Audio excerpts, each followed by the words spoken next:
안녕하세요. 오늘 우리가 함께 나눠볼 이야기는요, 정말 근본적인 질문에서 시작합니다. 바로 기도에 대한 건데요.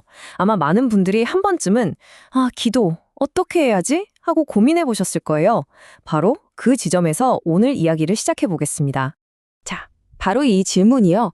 어떻게 하면 내 기도가 좀 잘 응답받을 수 있을까? 사실 이거 굉장히 솔직하고 또 어찌 보면 당연한 질문이에요. 그쵸? 결과를 보고 싶은 마음이니까요. 그런데 말이죠. 아주 흥미롭게도 성경에 나오는 예수님의 제자들은요, 질문이 좀 달랐습니다. 지금 보시는 이 차이, 이거 정말 중요합니다. 우리는 어떻게 응답받나? 즉, 결과에 초점을 맞추는데, 제자들은 주님, 그냥 기도를 가르쳐 주세요. 라고 했어요. 그러니까 방법, 그 자체를 알고 싶어 한 거죠.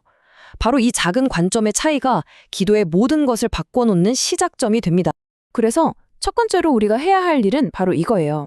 질문을 바꾸는 것. 왜냐하면 제자들의 이 질문에 대한 예수님의 대답이 우리가 기도라는 걸 생각하는 방식 자체를 완전히 뭐라고 할까요? 리모델링 해버리거든요. 바로 이겁니다. 이게 오늘 이야기의 핵심이에요. 기도는요, 하나님을 막 설득해서 내가 원하는 걸 얻어내는 어떤 기술 같은 게 아니라는 거예요. 그게 아니라 하나님의 뜻에 내 마음을, 내 방향을 맞추는 일종의 튜닝 같은 대화라는 거죠. 네, 설득이 아니라 정렬입니다. 자, 그럼 질문이 생기죠. 어떻게 하면 그 정렬이란 걸 할 수 있을까?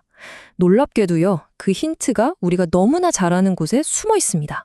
바로 예수님이 직접 가르쳐 주신 주기도문. 그 구조를 살펴보면요, 우선순위가 아주 명확하게 보입니다. 자, 기도의 첫 부분을 한번 보세요. 하늘에 계신 우리 아버지여로 시작해서 하나님의 이름, 하나님의 나라, 하나님의 뜻.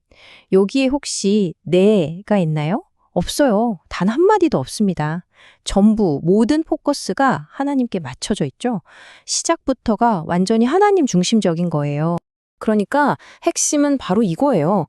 기도의 출발점이 하나님, 제 문제가 너무 커요. 이게 아니라는 겁니다. 그 전에 하나님은 어떤 분이시지? 그리고 그분의 뜻은 뭘까? 여기서부터 시작해야 한다는 거죠. 순서가 완전히 다른 거예요. 주기도문 구조를 딱 놓고 보면요. 정말 신기하게 두 부분으로 나뉩니다. 첫 번째 파트는 보시다시피 오로지 하나님께만 집중해요. 그분의 이름, 나라, 뜻. 그리고 이 거대한 그림을 먼저 딱 그려놓은 다음에야 그제서야 두 번째 파트에서 우리의 필요, 그러니까 일용할 양식이나 용서 같은 것들을 이야기하기 시작합니다. 여러분, 이 순서가 정말 중요합니다. 오해하시면 안 돼요. 내 문제를 기도하지 말라는 뜻이 절대 아니에요. 그게 아니라 내 문제, 내 필요를 하나님의 훨씬 더 큰 계획과 그분의 신실하심이라는 이 커다란 액자 안에 넣고 보라는 거죠. 관점이 완전히 달라집니다. 자, 이렇게 기도의 순서가 딱 바로 잡히잖아요? 그러면 정말 놀라운 일이 벌어져요. 기도의 목적 자체가 바뀌기 시작하는 겁니다. 응답이라는 결과를 얻어내는 것에서 하나님과의 관계 그 자체로 무게중심이 자연스럽게 이동하는 거죠. 한번 상상해 보세요. 만약 기도가 그냥 자판기 같은 거라면 어떨까요? 내가 기도라는 동전을 넣으면 응답이라는 음료수가 나와야 하잖아요. 근데 안 나와요. 그럼 어떻게 하죠? 아이, 자판기 고장났네 하고 툭툭 차보고 그냥 가버리겠죠? 안타깝게도 우리의 기도가 이렇게 쉽게 무너질 때가 너무 많다는 겁니다. 하지만 성경이 말하는 기도는 자판기 같은 게 전혀 아니에요. 바로 이 말씀이 그 핵심을 정확히 짚어주는데요. 너희 염려를 다 주께 맡기라. 왜요? 그가 너희를 돌보시기 때문이라는 거예요. 기도의 기초는 거래가 아니라 돌보심, 즉 사랑과 신뢰에서 시작되는 관계라는 거죠. 그래서 기도는요, 단순히 문제 해결 창고가 아니에요. 그 이전에 온갖 걱정과 불안으로 금이 갔던 하나님과의 신뢰관계를 다시 따뜻하게 회복하는 그런 특별한 장소가 되는 겁니다. 그런데 여기서 또 중요한 포인트가 있어요. 관계 회복이라고 하니까 무슨 예의 바르고 좋은 말만 해야 할 것 같잖아요. 천만에요. 진짜 관계는 그런 게 아니죠. 진정한 관계는요, 언제나 솔직함에서 시작됩니다.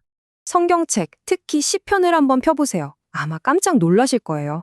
거기에는요, 하나님을 향한 온갖 불평, 불만, 심지어 분노, 혼란, 의심, 인간의 가장 날 것 그대로의 감정이 정말 적나라하게 담겨 있거든요. 이게 뭘 의미할까요?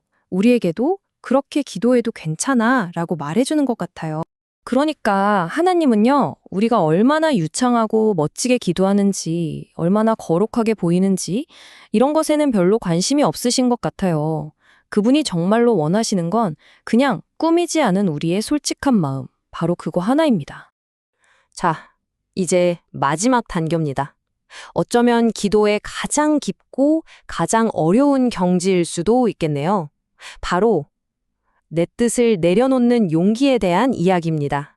지금 보시는 이 기도는요, 예수님이 십자가를 앞두고 가장 고통스러운 순간에 하셨던 기도예요.